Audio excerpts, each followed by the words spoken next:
الحمد للہ رب العالمین والعاقبۃ للمتقین والصلاۃ والسلام علی سید الانبیاء والمرسلین وعلی آلہ واصحابہ اجمعین اما بعد فاعوذ باللہ من الشیطان الرجیم بسم اللہ الرحمن الرحیم قل ان کنتم تحبون اللہ فاتبعونی یحببکم اللہ ویغفر لکم ذنوبکم واللہ غفور رحیم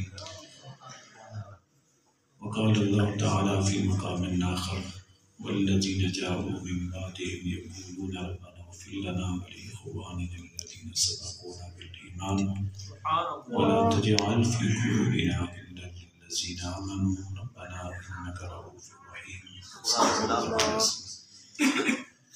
بے شمار عزتوں کے لائق اس محفل پاک میں حاضری کی سعادت حاصل کرنے والے علماء کرام، حفاظ کرام، ثنا خانان مصطفیٰ علیہ تحیت و ثنا، معزز محترم حاضرین و سامعین، اور آج کی اس بزم پاک کے خصوصی منتظمین اور آج کی یہ مجلس پاک کہ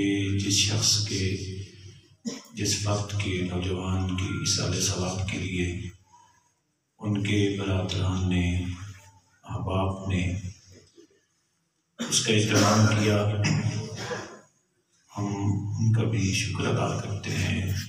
مرحوم محمد جمال صاحب نور اللہ مرقدہ، ان کے برادران، ان کے دوست احباب جن کی وساطت سے ان کی ایصال ثواب کے لیے محفل پاک کا انعقاد کیا گیا. اور اچھی بات، قابل تقلید اور نمونہ کی جو چیز ہے وہ یہی ہے کہ آپ اپنے فوت شدگان کو اسی طریقے سے یاد کریں، اور یہی طریقہ درست بھی ہے. نبی پاک صلی اللہ علیہ وسلم کا فرمان ہے مل میت فی قبرہ الا شبہ الغبیث شبہ المتغرق، کہ وہ شخص جو دنیا سے چلا جائے، فوت ہو جائے، اس کی حیثیت اس شخص کی سی ہوتی ہے کہ جو ڈوب رہا ہو. شبہ الغریق المتغوث، جو ڈوب رہا ہو اور متغوث مدد بھی مانگ رہا ہو. غریق اسے کہتے ہیں کہ جو ڈوب رہا ہے، روتے کھا رہا ہے، اور متغوث جو ساتھ چیخو پکار بھی کر رہا ہے کہ میری مدد کرو. فرمایا میت کی مثال مرنے کے فوری بعد اس ڈوبتے انسان کی سی ہو جاتی ہے کہ جو مدد مانگ رہا ہوتا ہے. ينتظر دعوة ملحقة من أب أو أم أو أخ أو صديق ثقة، وہ انتظار میں ہوتا ہے کہ اس کو مدد کیا ملے گی. باپ کی دعاؤں کے انتظار میں ہوتا ہے، ماں کی دعاؤں کے انتظار میں ہوتا ہے، بھائی کی دعاؤں کے انتظار میں ہوتا ہے، اور جو قابل اعتماد بھروسے والے دوست تھے ان دوستوں کی دعاؤں کے انتظار میں ہوتا ہے کہ ان کی دعائیں میرا بازو پکڑیں گی اور مجھے اس ڈوبنے کے عمل سے بچا کر کنارے پر لگائے گی. اور پھر فرمایا آقا علیہ السلام نے کہ جب اس شخص کو دعا دی جاتی ہے، صدقہ کیا جاتا ہے، کوئی نیکی کا عمل کر کے اس کو پہنچایا جاتا ہے، تو حضرت جبریل پھر سونے کے تھال میں رکھ کر یا فرشتہ سونے کے تھال میں رکھ کر اس کی قبر پہ جاتا ہے، اور اس کو وہ دعا اتنی محبوب ہوتی ہے کہ ساری دنیا اگر اس کے سامنے لائی جائے تو اس کو اتنی خوشی نہیں ہوگی جتنی خوشی اس کو اس دعا کے پہنچنے پہ ہوتی ہے. اور آپ خود سوچ لیں کہ اگر ایک آدمی کو ڈوب رہا ہو اور اسے کہا جائے کہ تم ساری دنیا لے لو، یا پھر یہ ہے کہ ہم تمہارا بازو پکڑتے ہیں اور تجھے کنارے پہ لے آتے ہیں، یہ لے لو، آپ خود فیصلہ کریں کہ کیا وہ دنیا کو ترجیح دے گا یا کنارے پہ آنے کو ترجیح دے گا۔ وہ ایسی صورت میں یہ زمین و آسمان سے، زمین سے لے کر آسمان تک سونے کا بھر بھی دے دیں، پھر بھی اسے پیش کریں، وہ اسے رد کر دے گا، کہے گا مجھے اس دنیا کی ضرورت نہیں ہے، بس میرا بازو پکڑو اور مجھے کنارے تک لگا دو، مجھے اس کی ضرورت ہے۔ تو فرمایا کہ پھر وہ فرشتے سونے کے تھالوں میں رکھ کر اس کے پاس لے جاتے ہیں، اور اس کو اتنی خوشی ہوتی ہے کہ دنیا سامان سے بھر کر بھی دی جاتی، اس کو اتنی خوشی نہ ہوتی جتنی خوشی اس کو اس دعا کے ملنے پہ ہوتی۔ اور آگے فرمایا کہ اِنَّ ہَدِیَّةَ الْأَحْيَاءِ إِلَى الْأَمْوَاتِ الْإِسْتِغْفَارُ لَهُمْ، فرمایا کہ زندہ لوگوں کا مردوں کے لیے تحفہ۔ اب ہم تحائف دیتے ہیں تو خوشی ہوتی ہے، تحفہ دیتے ہیں، تحفہ لیتے ہیں تو اس سے خوشی ہوتی ہے، محبت پیدا ہوتی ہے، لیکن فرمایا کہ زندہ لوگوں کا مردوں کے لیے تحفہ کیا ہے؟ وہ تحفہ یہ ہے کہ الاستغفار لہم، ان کے لیے بخشش کی دعا کرنا۔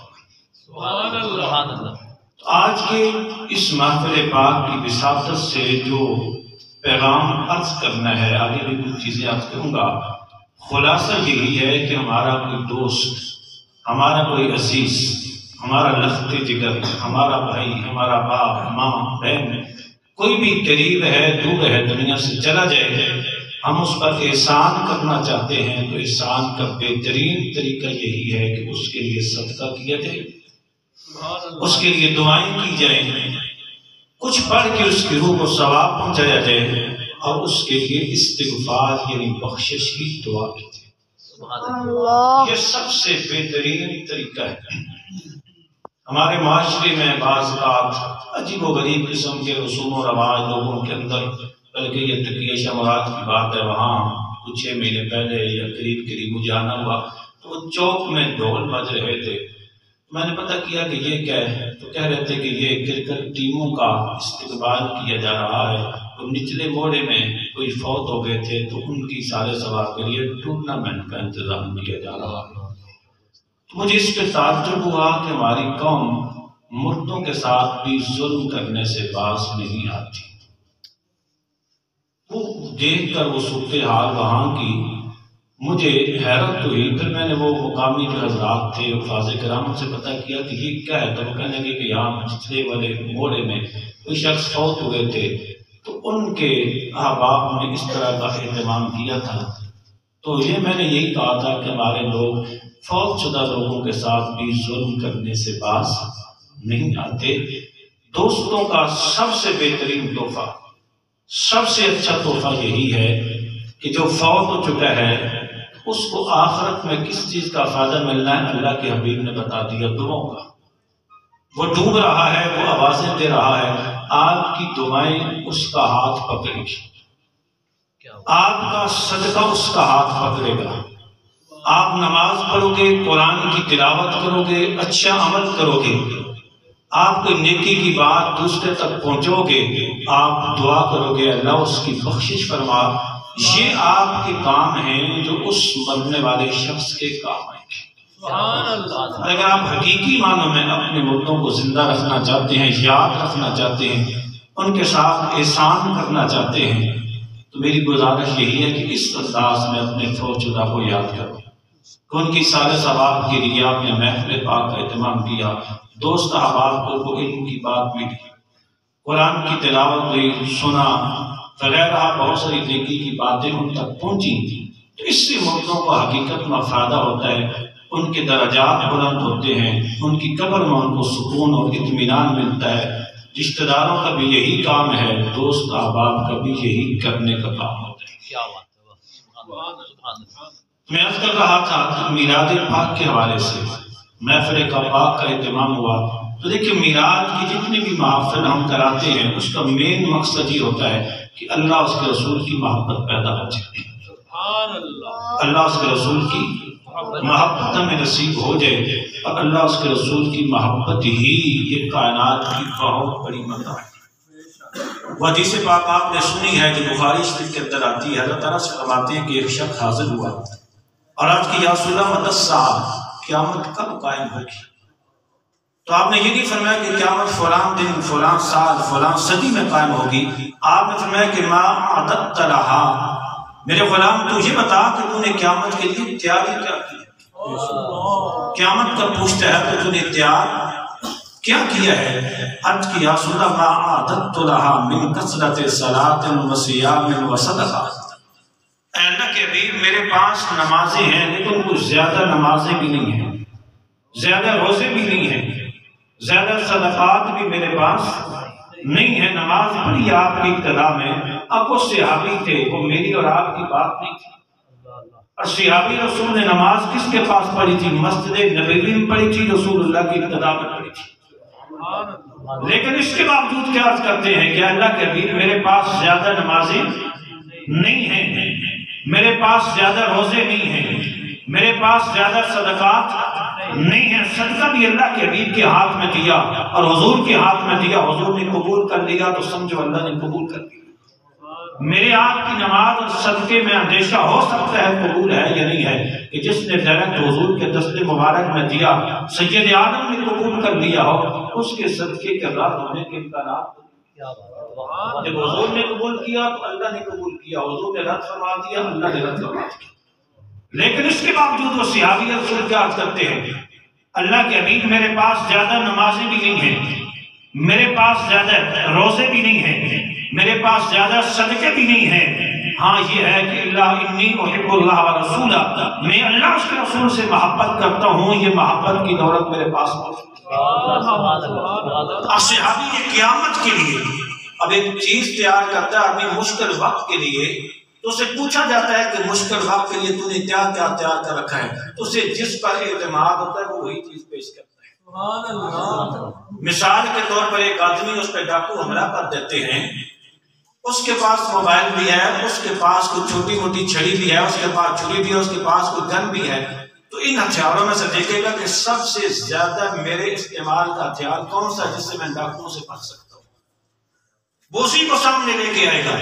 جب صحابی رسول سے اللہ کے حبیب نے پوچھا کہ مجھے یہ بتا کہ قیامت کے دن سب سے بڑی متاع تیرے پاس کیا ہے؟ اب قیامت حشر کے میدان میں جس چیز پہ تجھے اعتماد ہے، وہ اعتماد کی چیز کیا ہے کہ جو اللہ کی بارگاہ میں پیش کر سکے کہ اللہ یہ میرے پاس ہے، اس پہ تجھے اعتماد اور فخر ہو۔ تو آج کی یا رسول اللہ نماز بھی نہیں ہے، روزہ بھی نہیں ہے، صدقہ بھی نہیں ہے، بس ایک چیز ہے جس پہ مجھے اعتماد ہے، وہ اللہ اس کے رسول کی محبت ہے۔ تو اللہ کے حبیب نے یہ نہیں فرمایا کہ رسول کی محبت کام نہیں آئے گی، فرمایا یہ محبت کام نہیں ہے، فرمایا کہ ہاں انت مع من احببت، فرمایا کہ جس کے ساتھ تو محبت کرتا ہے اللہ تعالیٰ اسی کے ساتھ تجھے قیامت کے دن لے۔ اس کا مطلب ہے تجھے اللہ سے محبت ہے، اللہ تجھے اپنے عرش کا سایہ عطا کرے گا، تجھے میرے ساتھ محبت ہے تو اللہ جو مجھے اعزاز عطا کرے گا میری میت میں قیامت کے دن وہ اعزاز تجھے بھی عطا کرے گا۔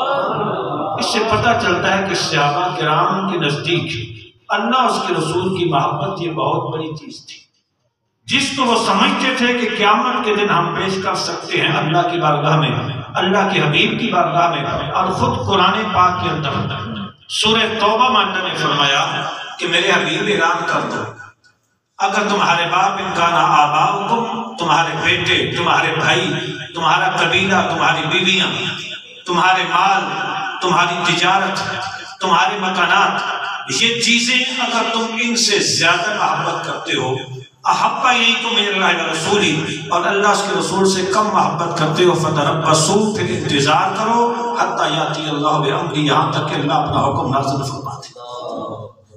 جس کا مطلب یہ تھا کہ یہ ساری چیزیں محبت کرنے والی ہیں، یہ نہیں فرمایا کہ اپنے باپوں سے، بیٹوں سے، بھائیوں سے، بیویوں سے، خاندان سے، مال سے، تجارت سے، مکانات سے محبت نہ کرو، فرمایا ان کی محبت ہوتی ہے انسان کے دل میں، لیکن فرمایا کہ یہ محبت ضرور ہو لیکن اللہ اس کے رسول کی محبت اس سے بھی زیادہ ہونی چاہیے، اس سے بھی زیادہ ہونی چاہیے۔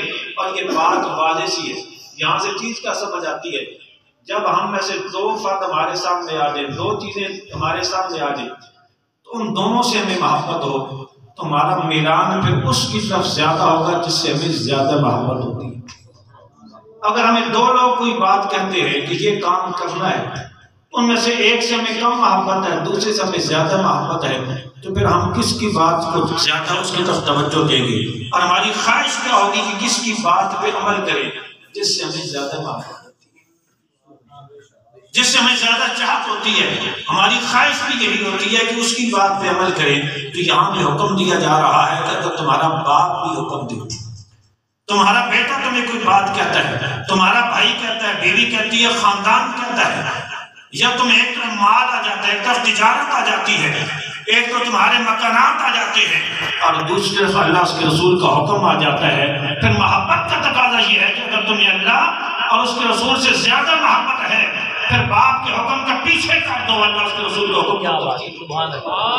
اگر بھائی ایک طرف آ جاتا ہے، بیٹا ایک طرف آ جاتا ہے، بیوی اور خاندان آ جاتا ہے، مال تجارت آ جاتی ہے، کوئی بھی چیز دنیا کی آ جاتی ہے، دوسری طرف اللہ اس کے رسول کا حکم آ جاتا ہے، تو پھر محبت کا تقاضا یہ ہے کہ اگر تمہیں اللہ اس کے رسول سے محبت ہے، پھر ان کے حکم کو بھی ترتیب دے۔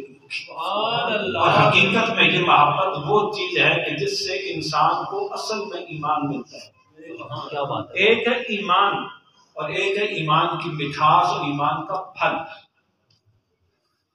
جیسے ہمارے پاس ایک بوٹا لگتا ہے اور بوٹی کے اوپر پھل ہوتا ہے، جو پھلدار بوٹا ہے وہ ہم پھل کے لیے لگاتے ہیں۔ اگر اس پہ پھل نہ لگے تو تھوڑا انتظار کرنے کے بعد ہم اسے کاٹ دیتے ہیں کہ بوٹے پہ پھل نہیں لگ رہا۔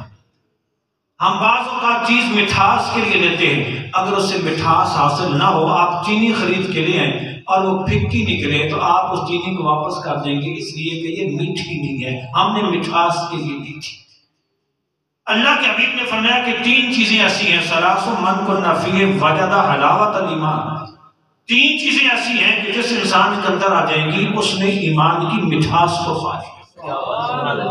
یہ ایمان کی مٹھاس کیا ہوتی ہے؟ یہ ایمان کا پھل ہوتا ہے، یہ اصل میں ایمان کی لذت ہوتی ہے۔ آپ کے پاس ایک سیب ہے، آپ کے پاس آم ہے، اور کہا جاتا ہے کہ پھلوں میں آم پھلوں کا بادشاہ ہے۔ کیا یہ شکل کے اعتبار سے؟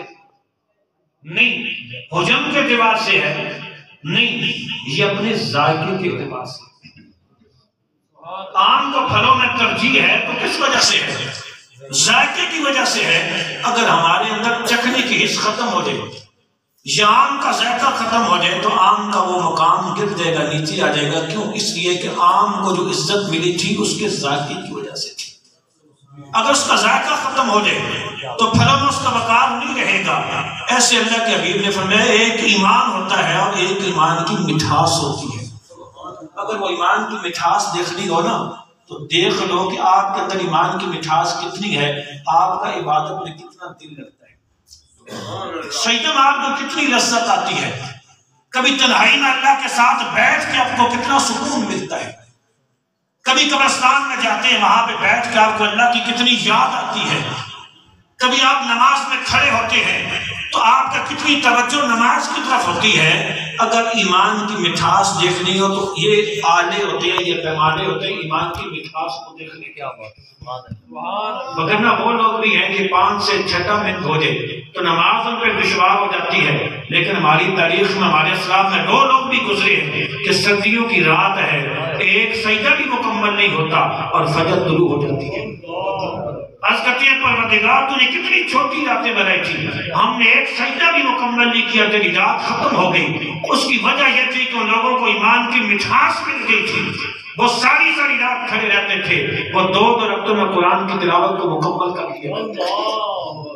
تو فرمایا ایمان کی مٹھاس کہاں سے ملے گی؟ میرے آقا نے فرمایا کہ جس انسان کے اندر 3 چیزیں ہوں اس کو ایمان کی مٹھاس مل گئی۔ ان میں سے پہلی چیز یہ ہے، سب سے پہلی چیز کہ ان یکون اللہ ورسولہ احب الیہ مما سواہما، اللہ اس کے رسول سے وہ ہر چیز سے بڑھ کے محبت کرے، یہ وہ پہلی چیز ہے جو ایمان کی مٹھاس دیتی ہے۔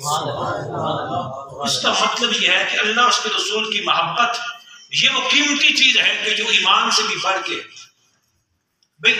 سیب ہے یا آم ہے اس کے اندر ذائقہ ہے، درخت کا اس کے اوپر پھل ہے، درخت سے زیادہ ہمیں پھل کی اہمیت ہوتی ہے، پھل سے زیادہ ہمیں اس کے ذائقے کا جو ہے نا وہ احساس ہوتا ہے کہ اس کے اندر ذائقہ ہو۔ تو ایمان کے اندر مٹھاس کون پیدا کرتا ہے؟ اللہ اس کے رسول کی محبت پیدا کرتی ہے. تو پتہ چلا اللہ اس کے رسول کی محبت یہ ایمان کے اندر مٹھاس پیدا کرتی ہے. تو جس کے اندر جتنی زیادہ محبت ہوگی اللہ اس کے رسول کی، اس کے اندر اتنا ہی زیادہ ایمان کے اندر مٹھاس پیدا ہوگی. جب ایمان میں مٹھاس پیدا ہوگی پھر ایمان کی لذت انسان کو محسوس ہوگی، پھر عبادت میں اس کا دل لگے گا. تو میں عرض کر رہا تھا کہ اللہ اس کے رسول کی محبت یہ ایک انمول خزانہ ہے کہ جو کم لوگوں کو نصیب ہوتا ہے. اور حضور ہمارے خواجہ شمس العارفین رحمت اللہ تعالی علیہ آپ تشریف فرماتے تو کوئی شخص آ گیا، عرض کرنے کا کہ حضور میں حاضر ہوا ہوں. فرمایا کیا مقصد لے کے حاضر ہوئے؟ عرض کرنے کا کہ مجھے اللہ اس کے رسول کی محبت چاہیے، اللہ اس کے رسول کی محبت چاہیے. آپ اپنے انداز میں فرمانے لگے کہ خدا کے بندے ہم ساری زندگی عبادات کرتے رہے، ہم نے اپنے شیخ کی خدمت کی ہے، ہم نے سینکڑوں ہم نے جو ہے وہ سال تک مجاہدی اور ریاست کی ہے. وہ کس کے لیے کی ہے؟ عبادت سے مقصد کیا تھا؟ چلوں سے مقصد کیا تھا؟ ریاضت سے مقصد کیا تھا؟ فرمایا ایک ہی مقصد تھا، اللہ اس کے رسول کی محبت. ہم ساری زندگی اس چیز کی طلب میں لگے رہے ہیں کہ اللہ اس کے رسول کی محبت مل جائے. اور اللہ اس کے رسول کی محبت وہ قیمتی خزانہ ہے کہ جس کو دعا میں مانگنے کا حکم اللہ نے اپنے پیارے حبیب کو دیا تھا. اللہ نے کچھ دعائیں اپنے حبیب پاک کو سکھائی ہیں کہ میرے حبیب مجھ سے یہ دعا کیا کرو. ان دعاؤں میں سے ایک دعا یہ بھی ہے کہ مجھ سے مانگا کرو کیا. ایک حدیث پاک کے اندر آتا ہے، میں تھوڑی حدیث بھی آپ کو سنا دوں، اس میں کچھ عمل کی باتیں ہیں. حضور فرماتے ہیں کہ صبح کی نماز آپ نے پڑھائی نا، تو آپ نے صحابہ کو فرمایا کہ آج رات میں نے اپنے رب کا دیدار کیا ہے خواب کے اندر فی اکثر صورت انتہائی خوبصورت صورت میں. تو آپ نے مجھ سے پوچھا فیما یختصم الملأ الاعلی، میرے حبیب یہ بتاؤ کہ آسمان کے فرشتے کیا جھگڑا کر رہے ہیں، کیا بات کر رہے ہیں. اب اللہ پوچھ رہا ہے اپنے حبیب سے کہ آسمان پہ کیا باتیں ہو رہی ہیں. اس کا مطلب ہے کہ اللہ جانتا ہے کہ میرے حبیب کو آسمانوں کی بھی خبر ہے. تو اللہ کے حبیب نے عرض کی کہ رب کریم آپ بہتر جانتے ہو، میں خود سے تو نہیں جانتا. حضور فرماتے ہیں کہ اس ادب پہ اللہ نے اپنا دست مبارک ہاتھ مبارک جو اس کی شان کے لائق تھا میری پیٹھ پہ رکھا تو اس کی ٹھنڈک مجھے سینے کے اندر محسوس ہوئی. اس کے بعد آپ فرماتے ہیں فارغ تو ما فی السماوات و ما فی الارض، اللہ نے آسمانوں اور زمین کا سارا علم سمیت کے میرے سینے میں رکھ دیا. پھر پوچھا میرے حبیب اب بتاؤ کہ آسمان کے فرشتے کیا باتیں کر رہے ہیں. تو آپ نے فرمایا کہ وہ کفارات و درجات کی باتیں کر رہے ہیں. وہ کیا باتیں کر رہے ہیں؟ کفارات و درجات کی باتیں کر رہے ہیں. کفارہ وہ ہوتا ہے جو ہمارے گناہوں کو مٹاتا ہے، اور درجات وہ عمل ہوتا ہے جو ہمیں اللہ کی قریب کرتا ہے. آج کی محفل پاک میں یہ بات بھی یاد رکھنی ہے کہ یہ آسمان کے فرشتے باز کر رہے تھے، یہ کوئی چھوٹی سی بات نہیں تھی، یہ کوئی معمولی سا عمل نہیں تھا. جس کے ثواب کے بارے میں، جس کی فضیلت کے بارے میں پہلے دوسرے تیسرے چوتھے پانچویں چھٹے ساتویں آسمان کے فرشتے بیٹھ کے آپس میں مذاکرہ کر رہے تھے، اور یہ 6 چیزیں تھی جن پر بات کر رہے تھے. تو اللہ کے حبیب نے فرمایا کہ عرض کیا کہ کفارہ کیا ہے. اللہ نے پوچھا تو فرمایا کہ کفارات یہ ہیں کہ کوئی آدمی اسباغ الوضو فی المکارہ مشکل کے باوجود پورا وضو کرتا ہے، فرمایا یہ کفارہ ہے. مشکل کے باوجود پورا اور آج کل ہمیں مشکل ہے لیکن اس کے باوجود پورا وضو کرنا، فرمایا یہ کفارہ ہے، اس سے انسان کے گناہ مٹ جاتے ہیں. ہمیں تھوڑی مشکل تو ہوتی ہے لیکن یہ وضو اللہ کی نعمت میں سے ایک نعمت ہے. جب ہم چہرہ دھوتے ہیں، ہم بازو دھوتے ہیں، ہاتھ دھوتے ہیں، پاؤں دھوتے ہیں، منہ دھوتے ہیں، سر کا مسح کرتے ہیں، ہمارے پورے جسم کے گناہ دھو جاتے ہیں. اس سے ہمیں یہ فائدہ ملتا ہے. اور اللہ کے حبیب نے فرمایا تھا کہ مجھے یہ بتاؤ کہ اگر کوئی آدمی اس کے دروازے کے آگے سے نہر گزرتی ہو، وہ دن میں 5 مرتبہ اس میں غسل کرے، کیا اس کے جسم پہ کوئی میل ہوگی؟ آج کی یاسورہ نہیں ہوگی. پر میں یہی حال نماز کا. کوئی آدمی وضو کر کے نماز پڑھتا ہے 5 مرتبہ، دن بھر جو اس نے گناہ کیا اس کے گناہ معاف ہو جاتے ہیں.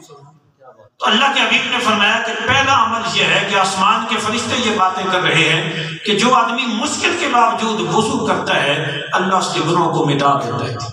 اور دوسری چیز المشی علی الاقدام الجماعات، جماعت کے ساتھ نماز پڑھنے کے لیے پیدل چل کے جانا، اس سے انسان کے گناہ معاف ہوتے ہیں. جب ہم جماعت کے لیے چلتے ہیں نا، ویسے بھی نماز کی فضیلت ہے لیکن جماعت کے ساتھ نماز پڑھنا یہ واجب ہے. بعض بات ہم اس میں سستی کرتے ہیں، بعض دوست تو نماز میں سستی کرتے ہیں. لیکن یہ بات یاد رکھو کہ نماز دین کی بنیادوں میں سے ہے۔ میرے آقا نے کیا فرمایا تھا کہ جو آدمی نماز پڑھتا ہے یہ نماز قیامت کے دن اس کے لیے حجت بھی ہوگی، برہان بھی ہوگی اور اس کے لیے روشنی بھی ہوگی۔ اور جو آدمی نماز نہیں پڑھے گا فرمایا وہ فرعون کے ساتھ ہوگا، وہ قارون کے ساتھ ہوگا، وہ حامان کے ساتھ ہوگا، وہ ایسے ایسے لوگوں کے ساتھ ہوگا، بلکہ فرمایا ابی بن خلف کے ساتھ ہوگا۔ یہ تاریخ اسلام کے بدترین کافر تھے۔ فرعون تاریخ اسلام کا بدترین کافر تھا۔ قارون وہ تھا کہ جس نے اپنی قوم کا سودا کیا تھا مال لینے کے لیے، بدترین کافر تھا۔ اور ابی بن خلف وہ اسلام کی تاریخ میں وہ کافر ہے کہ جس کو نبی پاک صلی اللہ علیہ وسلم نے خود اپنے دست مبارک سے شہید کیا تھا۔ کسی کافر کو آپ نے شہید نہیں کیا، اپنے ہاتھ سے شہید نہیں کیا، لیکن ابی بن خلف وہ کافر ہے کہ جس کو آقا علیہ السلام نے اپنے دست مبارک سے خود شہید کیا۔ اتنا بدترین کافر ہے۔ اب اس سے بڑا بدبخت بھی کوئی ہو سکتا ہے۔ فرمایا جو آدمی نماز نہیں پڑھتا وہ ابی بن خلف کے ساتھ ہوگا۔ آخر اس کا ذکر کیوں کیا ہے؟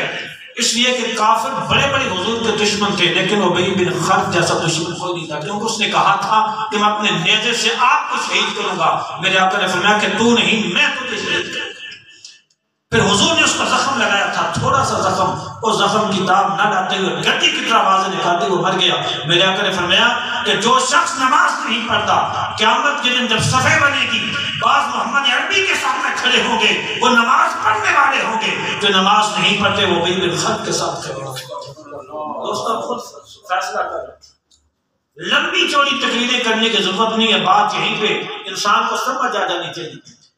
آج بھی یہاں پہ اگر مشکل بن جاتی ہے، ہماری کوشش ہوتی ہے کہ ہمیں اس کا سایہ ملے، اس کی پارٹی ملے کہ جس کے تحت ہمیں کوئی سکون مل سکے، ہمیں کوئی پیکج مل سکے، اطمینان مل سکے۔ لیکن قیامت کے دن بندے کی کیا کیفیت ہوگی؟ انسان پسینے سے ڈوب رہا ہوگا۔ تو میرے آقا نے فرمایا کہ بعض میری صفوں میں ہوں گے وہ لوگ جو نماز پڑھنے والے ہیں، ان کو میں اپنے ساتھ رکھوں گا، اور بعض ابی بن خلف کے ساتھ کھڑے ہوں گے، یہ وہ لوگ ہیں جو نماز نہیں پڑھتے۔ اور آج ہماری یہی کیفیت ہے، ہماری مسجد ویران ہے، خوبصورت مسجد بن جاتی ہے، لیکن ہم لوگ نماز پڑھنے کے لیے تیار نہیں ہوتے۔ 3 بندے 5 بندے، 2.5 کروڑ 5 کروڑ 10 کروڑ کی بھی مساجد میں نے دیکھی ہیں، لیکن 10 بندے اندر سے نہیں ملتے۔ میں نے وہ مسجد بھی دیکھی ہے کہ جس کے بارے میں کہا جاتا ہے مل پر میں کہ اس پر 14 کروڑ روپیہ لگنا ہے، کچھ لگ چکا ہے، کچھ لگ رہا ہے، لیکن میں اس میں نماز پڑھنے کے لیے گیا۔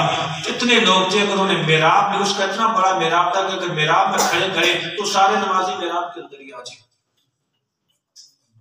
اس مسجد کا اتنا بڑا انہوں نے محراب بنایا تھا، وہ جو نمازی تھے اس کے اندر مغرب کی غالباً نماز تھی یا عشاء کی تھی، وہ نمازیوں کو اگر محراب میں بھی کھڑا کرے نا وہ سارے نمازی وہاں پہ آ گئے، پیچھے لاگی مسجد خالی۔ مجھے بتائیں کہ اس مسجد کا کوئی فائدہ ہے؟ آج ہماری قوم کس طرف جا رہی ہے؟ کیا ہم رسول اللہ کی صفوں میں کھڑا ہونا چاہتے ہیں؟ کیا ہم حوض کوثر سے پینا چاہتے ہیں؟ کیا ہم جنت میں جانا چاہتے ہیں؟ یا ابی بن خلف کے ساتھ دوزخ کی پیٹ پینا چاہتے ہیں؟ لوگوں فرمایا کہ جو نماز نہیں پڑھتا اس کا میرے ساتھ تعلق نہیں ہوگا، وہ ابی بن خلف کے ساتھ ہوگا۔ تو اپنے گریبان میں جھانکو، اپنے آپ کو دھوکے میں نہ رکھو کہ ہم نماز کو چھوڑ کر رسول اللہ کی بارگاہ میں کامیابی حاصل کر لیں گے، مقبولیت حاصل کر لیں گے۔ نہیں، آج کی محفل میں، اس سے پہلے بھی محفل آپ کو یہ پیغام پہنچا ہوگا، لیکن اپنے گریبان میں جھانک کے دیکھو جو بے نمازی ان لوگوں کی وہ وضو کرو۔ فرمایا آسمان کے فرشتے باتیں کر رہے تھے کہ جو بندہ نماز پڑھنے کے لیے جاتا ہے جماعت کے ساتھ، ایک ایک قدم پہ اس کا گناہ معاف ہوتا ہے، درجہ بلند ہوتا ہے، رب کریم اس کو نیکی عطا فرماتے ہیں۔ تو جماعت کا اہتمام کرو۔ بلکہ حدیث پاک میں یہ بھی آیا ہے کہ جماعت لازم ہے، لا یتخلف الا منافق۔ وہ آدمی جماعت سے پیچھے رہتا ہے کہ جس کے دل میں منافقت ہوتی ہے، مگر آدمی جماعت نہیں چھوڑتا۔ جماعت کے ساتھ نماز پڑھنے کا اہتمام کرو۔ تو میں اس کا کہا تھا کہ اللہ کے حبیب نے فرمایا کہ آسمان کے فرشتے باتیں کر رہے تھے، ایک تو وضو کی فضیلت بیان کر رہے تھے، دوسرا جماعت کی فضیلت بیان کر رہے تھے، اور تیسری چیز کیا بیان کر رہے تھے کہ ایک آدمی نماز کے بعد دوسری نماز کا انتظار کرتا ہے۔ یہ بھی فضیلت والی چیز ہے، وہ نماز پڑھ کے اگلی نماز کا منتظر ہوتا ہے، اللہ تعالیٰ اس کے گناہوں کو مٹاتا رہتا ہے۔ 2 گھنٹے تک انتظار کرتا ہے، 3 گھنٹے کو انتظار کرتا ہے، وہ عشاء پڑھ کے سو جاتا ہے فجر کے انتظار میں، اس لیے سے کہ میں اٹھ کے فجر جماعت کے ساتھ پڑھوں گا۔ وہ سو گیا ہے لیکن اللہ کے فرشتے اس کے گناہوں کو مٹانا شروع کر دیتے ہیں، وہ ساری رات اس کے گناہوں کو مٹاتے رہتے ہیں۔ کیوں؟ اللہ فرماتا ہے کہ یہ بندہ عشاء پڑھ کے اس لیے سو گیا کہ میں نے فجر کی نماز پڑھی۔ 4 رکعت اس نے عشاء کی پڑھی ہے، کچھ سنتیں پڑھی ہیں، کچھ وتر پڑھے ہیں، 2 4 اس نے فجر میں پڑھنی ہے۔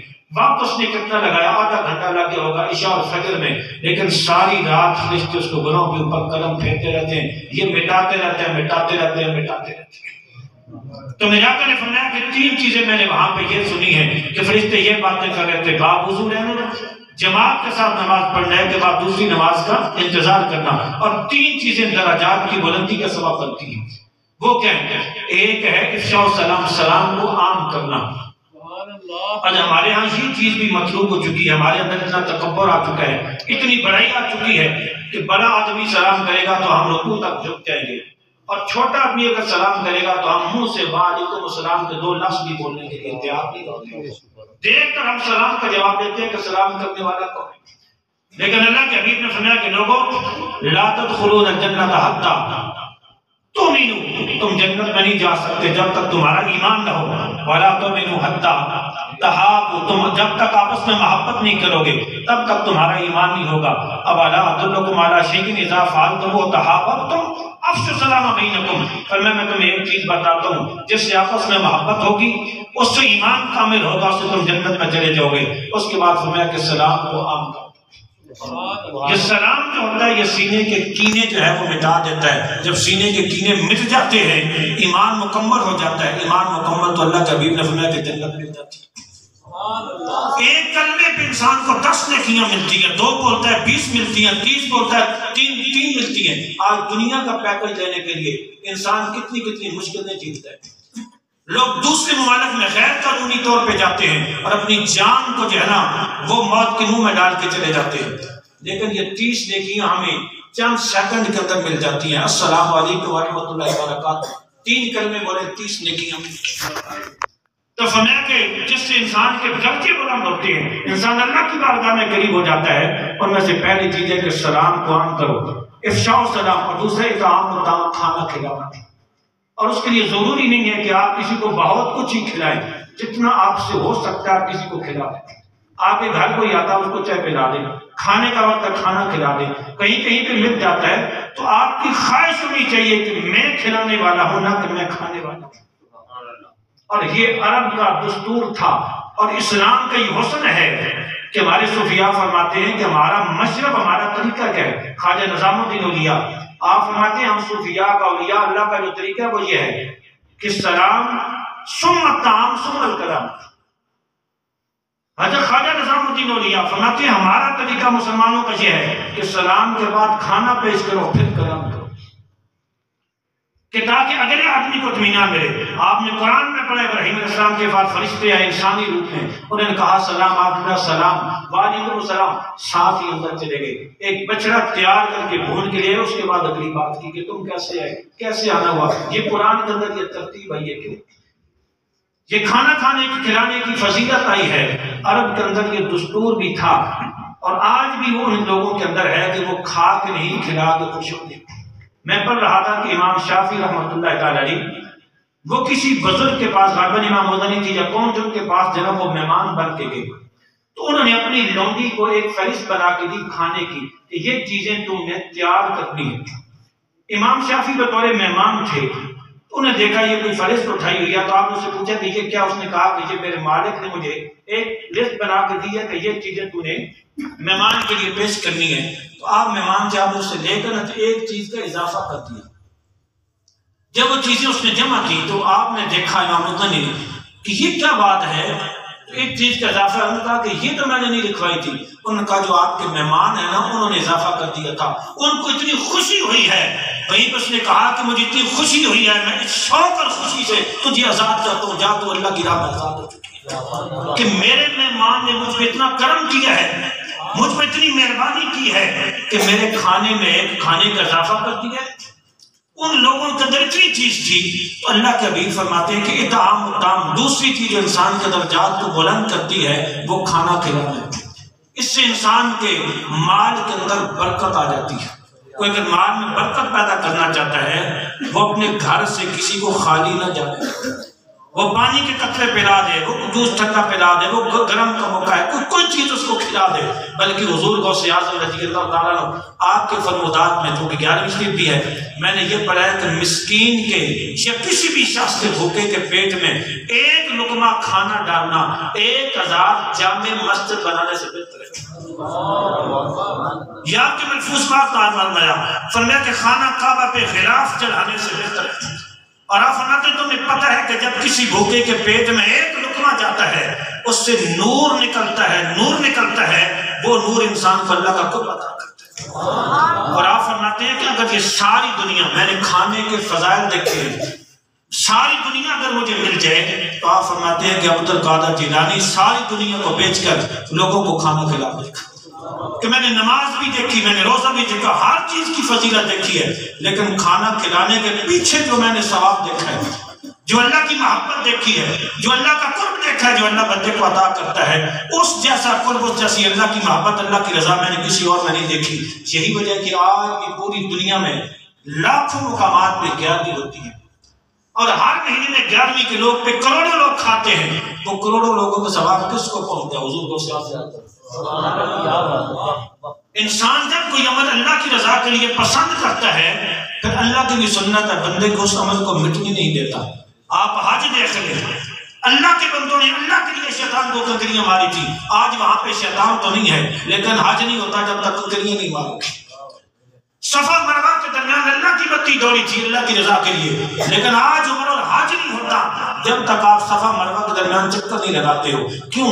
اللہ تعالیٰ بتانا چاہتا ہے کہ جو میرے بندے میرے لیے کام کرتے ہیں میں ان کے کاموں کو مٹنے نہیں دیتا، میں ان کو زندہ رکھتا ہوں۔ آج 11ویں شریف بھی اسی طریقے پہ ہے کہ آج پوری دنیا میں لاکھوں مقامات پہ ہوتی ہیں اور کروڑوں لوگ ہر مہینے میں کھانا کھاتے ہیں، ان کروڑوں لوگوں کا ثواب کس کو پہنچتا ہے؟ حضور غوث اعظم کو پہنچتا ہے۔ تو دوسری چیز جو انسان کے درجات بلند کرتی ہے ایک سلام ہے، دوسرا کھانا کھلانا ہے، اور تیسری چیز ہے وَالصَّلَاةُ بِاللَّيْلِ وَالنَّاسُ نِيَامٌ، رات کو نماز پڑھنا جب لوگ سو جائیں۔ اس میں عشاء بھی نماز آ جاتی ہے، فجر بھی آ جاتی ہے، اور اگر ممکن ہو انسان کے لیے تو تہجد بھی آ جاتی ہے، لیکن عشاء اور فجر یہ تو زیادہ اہم نمازیں ہیں، ان کی انسان کو قدر کرنی چاہیے۔ تو بھارت یہ 6 چیزیں حضور نے اللہ کی بارگاہ میں عرض کی کہ یہ ہے۔ اس کے بعد اللہ نے فرمایا کہ میرے حبیب، میرا موضوع یہ تھا کہ اللہ اس کے رسول کی محبت کیا ہے، فرمایا میرے حبیب مجھ سے دعا کیا کرو، تو دعا یہ کیا کرو اللہم انی اسألک حبک وحب من یحبک وحب عمل یقربنی الی حبک۔ پروردگار میں تجھ سے دعا کرتا ہوں کہ مجھے اپنی محبت عطا کر دے۔ یہ دعا کون سکھا رہا ہے؟ اللہ سکھا رہا ہے، رب کریم سکھا رہا ہے۔ کس کو سکھا رہا ہے؟ اپنے حبیب پاک کو سکھا رہا ہے، اور حبیب پاک امت کو سکھا رہا ہے کہ کیا دعا ہے؟ اللہ میں تجھ سے تیری محبت مانگتا ہوں، اور جو تجھ سے محبت کرتے ہیں رب کریم ان سے بھی محبت کا سوال کرتا ہوں، اور ایسے عمل کی محبت مانگتا ہوں جس عمل کی وجہ سے مجھے تیرا قرب مل جائے۔ تو اللہ اس کے رسول کی محبت کیا ہے؟ یہ وہ چیز ہے کہ جس کی دعائیں اللہ کے حبیب بھی کرتے رہے، حضور کے صحابہ بھی کرتے رہے، اور اسی زندگی کا بڑا سامان سمجھتے تھے۔ اسی سے ایمان کے اندر لذت بھی آتی ہے، ایمان میں مٹھاس بھی آتی ہے۔ تو یہ محبت کیسے حاصل ہوتی ہے؟ یہ اتنا بڑا خزانہ کیسے ملتا ہے؟ تو اس کے لیے میں عرض کروں کہ حضور نے یہ جو آیت کریمہ میں نے پڑھی ہے نا، بات کو میں ختم کرتا ہوں، قریب ہی ہے، قُلْ إِن كُنتُمْ تُحِبُّونَ اللَّهَ فَاتَّبِعُونِی۔ یہ آپ نے بارہا سنی، اللہ کے حبیب نے مکہ کے مشرکین کو کہا کہ تم میری پیروی کرو، تو مشرکین نے کہا کہ ہم بتوں کی پوجا کریں گے۔ کیوں؟ اس لیے کہ مَا نَعْبُدُهُمْ إِلَّا لِيُقَرِّبُونَا إِلَى اللَّهِ زُلْفَىٰ، یہ بت ہمیں اللہ کا قرب عطا کرتے ہیں، ان بتوں کو پوچھ کر ہم خدا کے قریب ہو جائیں گے۔ یہودیوں کو حضور نے فرمایا کہ تم میری پیروی کرو۔ یہودیوں نے کہا کہ ہمیں آپ کی پیروی کی ضرورت نہیں ہے، نحن ابناء اللہ واحبہ، ہم اللہ کے بیٹے ہیں اور اللہ سے محبت کرتے ہیں، اللہ ہم سے محبت کرتے ہیں۔ عیسائیوں کو کہا کہ تم میری پیروی کرو، وہ بھی کہنے لگے کہ ہم اللہ سے محبت کرتے ہیں، اللہ ہم سے محبت کرتا ہے، ہمیں ضرورت نہیں ہے۔ تو جب اللہ نے یہ بات ان کی سنی نا کہ یہ کہتے ہیں ہمیں اللہ سے محبت ہے، آپ کی پیروی کی ضرورت نہیں ہے، تو اللہ نے اعلان فرمایا میرے حبیب آپ اعلان کر دو ان کنتم تحبون اللہ، اگر اللہ سے محبت کرنا چاہتے ہو تو پھر فاتبعونی، میری پیروی کرو، میرے نقش قدم پہ چلو، میرے پیغام کو سنو اور اس پہ عمل کرو۔ اب کیا ہوگا؟ یحببکم اللہ، اب تمہیں محبت نہیں کرنی ہوگی، اللہ تم سے محبت کرے گا۔ پہلے تم محبت کرنے والوں میں تھے، اب یہ ہوگا کہ اللہ تعالیٰ تمہیں اپنا محبوب بنا لے گا، تمہیں اپنے قریب کر لے گا، وہ تم سے محبت کرے گا تمہارے گناہوں میں۔ تو اللہ کی محبت کیسے ملتی ہے؟ حضور کی پیروی سے ملتی ہے، حضور کی فرما برداری سے ملتی ہے۔ میں یہاں پہ ایک حدیث پاک عرض کرتا چلوں۔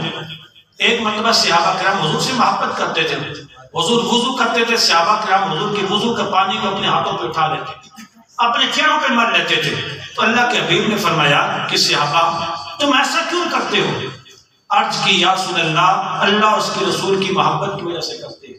فرمایا ما یحملکم علی ھذا، بھئی کیا بات ہے کہ میرے وضو کا پانی نیچے نہیں گرنے دیتے؟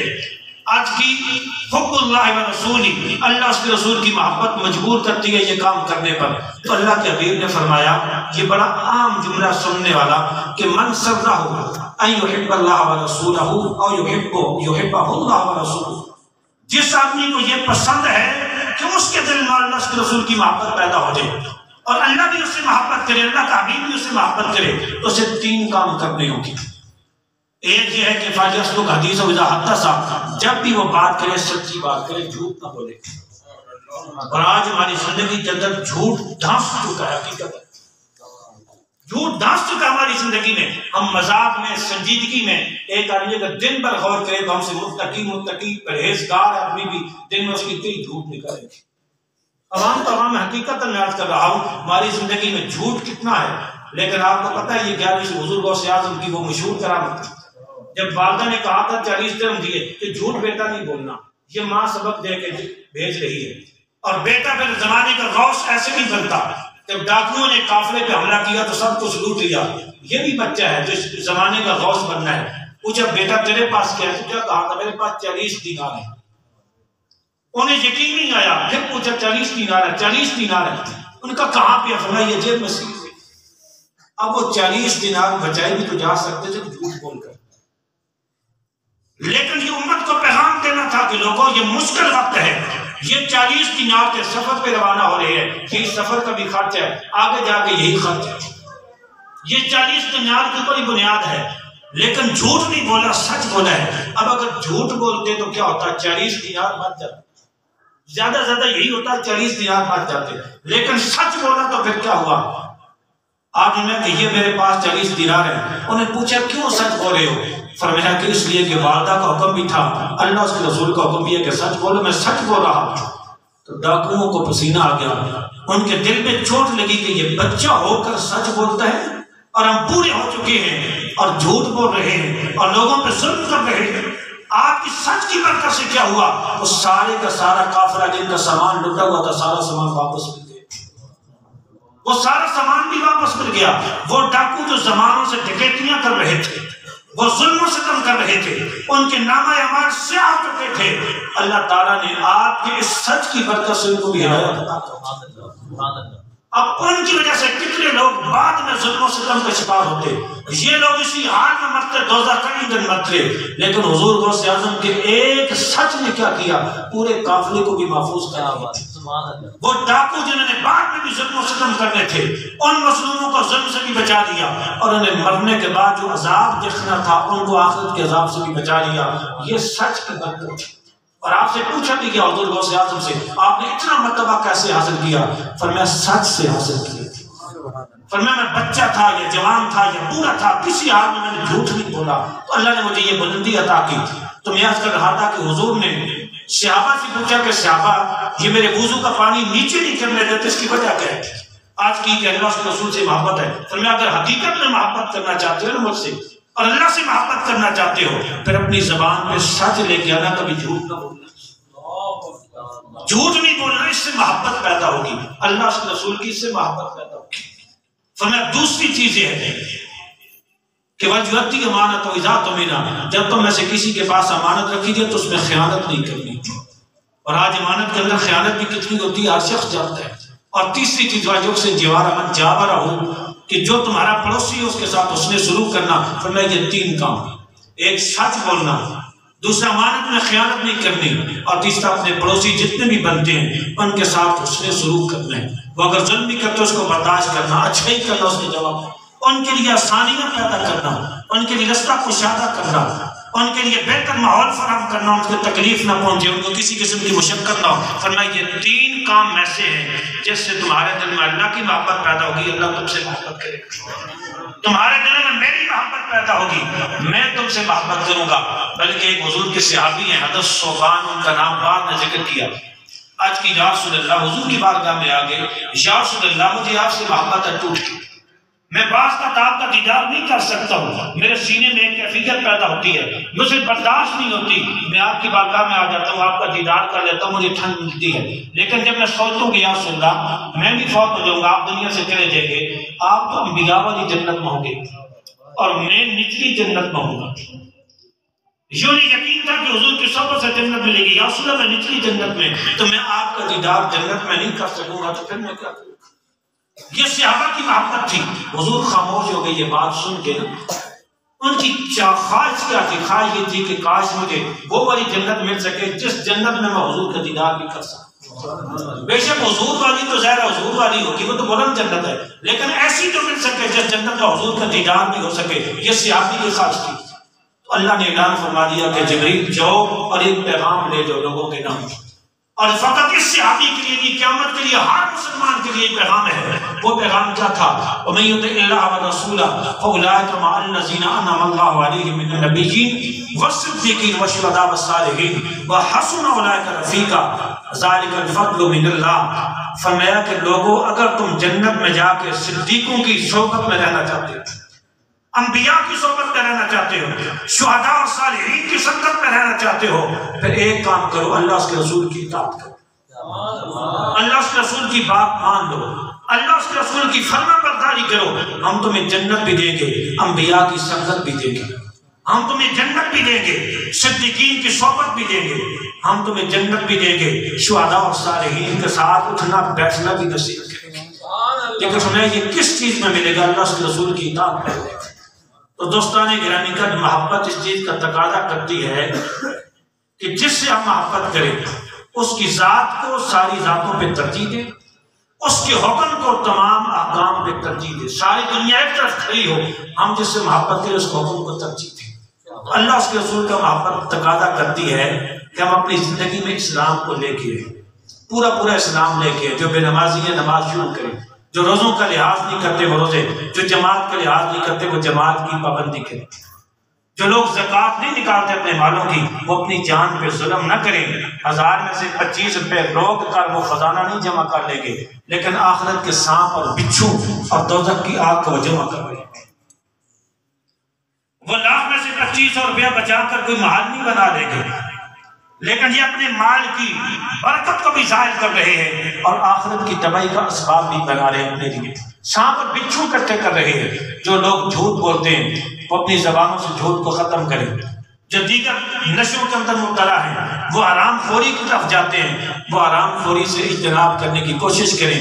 یہ اصل آج کی محفل کا مرض ہے، یہ آپ کو لینا چاہیے۔ اگر آپ نے عمل کیا تمہارے دوست جماعت صاحب جو دنیا سے چلے گئے، یقینی بات ہے ان کی وساطت سے، ان کی بھائیوں کی کوشش سے محفل کا انعقاد ہوا اور ان کی بھائیوں کی وساطت سے یہ پیغام آپ تک پہنچ رہا ہے۔ اگر ہم لوگ، میں اور آپ اس پہ عمل کرنا شروع کر دیں گے، میں سے 4 باتیں بھی، کوشش میری یہی رہی کہ آپ کو زیادہ سے زیادہ باتیں سکھاؤں، 4 باتیں بھی اگر ہمارے ذہن میں ہم نے عمل شروع کر دیا تو ہمیں تو ثواب ملے گا، لیکن یہ ہے کہ جو ہمارے عزیز دنیا سے چلے گئے ہیں ان کی قبر میں ان کو سکون ملے گا، ان کے لیے صدقہ جاریہ ہو جائے گا۔ اگر آپ ان سے حقیقتاً محبت کرتے ہیں، حقیقی سچی محبت کرتے ہیں، آپ ان کے دوست ہیں، آپ ان کے ساتھ تعلق ہے، اور مجھے یہ بھی پتا چلا کہ ان کی نماز جنازہ پر جتنے لوگ تھے خانپور کی تاریخ میں شاید کم ہی کسی کی نماز جنازہ پہ اتنے لوگ تھے۔ یہ محبت عقیدت کا اظہار ہے، لیکن محبت و عقیدت دائمی مستقل ہونی چاہیے، وقتی اور عارضی نہیں۔ ایک پروگرام یا محفل کی حد تک نہیں ہونی چاہیے۔ دوستوں کا سب سے بڑا یہی ہوتا ہے کہ اپنے دوست کے لیے مستقل نفع بن جائے، مفید بن جائے، اور اس کا طریقہ یہی ہے کہ جو میں نے عرض کیا پیغام، اس پیغام کو اپنے ذہنوں میں نقش کریں، اس کو یاد کریں، اور صبح سے ہی بلکہ ابھی سے پکا ارادہ کر لیں کہ ہم اس پہ عمل کریں گے۔ اگر آپ نے عمل شروع کر دیا، یقینی بات ہے کہ ہمارے دوست جمال مرحوم کی روح آپ سے خوش ہوگی، ان کی قبر میں ان کو ٹھنڈک ملے گی، سکون ملے گا، اطمینان ملے گا۔ اور اپنے مردوں کو دعاؤں میں کبھی بھی نہ بھولو، استغفار مسلسل کرتے رہو، استغفار مسلسل کرتے رہو اپنے لیے، اپنے فوت شدہ لوگوں کے لیے۔ حدیث پاک مانتا ہے کہ اللہ تعالیٰ قیامت کے ایک بندے کو بڑی جنت دے گا، تو برداشت کرے گا یا اللہ میرے بھی تو عمل ہی نہیں تھے، تو اللہ تعالیٰ فرمائے گا تیرا بیٹا تیرے لیے دعا کرتا رہے۔ صرف بیٹی کی بات نہیں ہے، بھائی کرتا رہے تو بھائی سے، ماں کرتی رہے، بیٹی ماں کے لیے کرتی رہے، دوست کے لیے کرتا رہے بخشش کی دعا۔ تو یہ بھی ہے، اگر ہمارا کوئی دوست دنیا سے چلا گیا، ہمارا کوئی عزیز دنیا سے چلا گیا، تو خدمت یہی ہے، حقیقی خدمت، سچی خدمت، جو شروع میں نے آج کیا تھا وہ بھی سمجھانے کے لیے آپ کو کہ باقی دنیا داری کے کام اپنی جگہ پہ، لیکن حقیقی خدمت فوت شدہ کی یہی ہے کہ آپ اس کی طرف سے صدقہ کریں، آپ اس کی طرف سے نیکی کریں، آپ اس کے لیے دعا کریں، آپ اس کے لیے بخشش کی دعا کریں۔ اس سے مرنے والی کی روح کو سکون ملتا ہے، اس کو قبر میں ٹھنڈک ملتی ہے، اس کی قبر فراخ اور کشادہ ہوتی ہے، اللہ تعالیٰ اس کے گناہوں کو معاف فرماتا ہے، اس کے درجے بلند فرماتا ہے۔ اللہ تعالیٰ ہماری اس محفل کو اپنی بارگاہ میں قبولیت کا شرف عطا فرمائے، اور جو پیغام میں نے عرض کیا ہے اس پہ مجھے بھی آپ کو بھی مستقل بنیادوں پہ عمل کرنے کی توفیق عطا فرمائے، اور ہمارے دوست محترم جمال مرحوم کے لیے اس کو صدقہ جاریہ بنے۔ وما علیہ